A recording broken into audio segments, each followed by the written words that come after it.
Hello DLS গেমাররা, কেমন আছো? আশা করি সবাই ভালো আছো।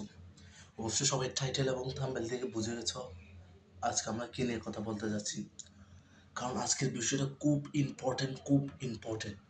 কারণ এফটিজি আমাদের গেমের যে একটা ইভেন্ট ঢুকাই দিছে ভাই, চ্যাম্পিয়ন্স প্লেয়ার কে একটা ঢুকাই দিছে ভাই, সবার ডায়মন্ড চুষে খাচ্ছে ভাই, সবার ডায়মন্ড চুষে খাচ্ছে।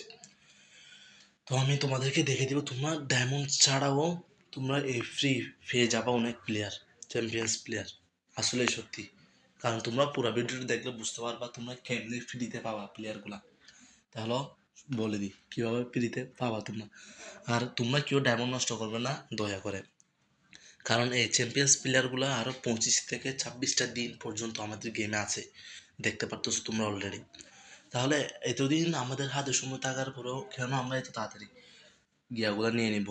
কারণ আমাদের হাতে তো সময় আছে, কারণ 25 থেকে 26টা দিনের ভিতর কিন্তু অনেক ইভেন্ট আমাদের গেমে আসবে। ইভেন্ট আসলে অলরেডি এখন একটা ইভেন্ট আছে পয়েন্টের, ওই ইভেন্টটা কিন্তু 2বার আসে। তো ওখানে তোমরা 2বার জিততে পারলে তোমাদেরকে কিন্তু 2টা এজেন্ট দিবে লেজেন্ডারি। তাহলে তোমরা ওখান থেকে ওগুলো জমায় রেখে পরে করে নিতে পারবা। এখন দেখো যদি বেশি গিয়া করতে থাকো তাহলে তোমাদের শুধু ডায়মন্ডগুলো নষ্ট হবে। 25 থেকে 26টা দিন মানে অনেক দিন।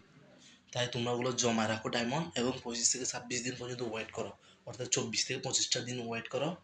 এবং তোমরা আরও ডায়মন্ড বেশি পাবা, এবং গেমে কিছু কি আসবে, ইভেন্ট আসবে। ইভেন্টের মাধ্যমে আমাদেরকে অনেক কি দেওয়া হবে, লেজেন্ডারি প্লেয়ার দেওয়া হবে। সেখান থেকে তোমরা ওগুলো নেওয়ার পর তোমরা এখানে এই প্লেয়ারগুলো পাবা, চ্যাম্পিয়ন্স প্লেয়ারগুলো পাবা। তাই আমি বলবো তোমরা ডায়মন্ডগুলো নষ্ট করিও না প্লিজ।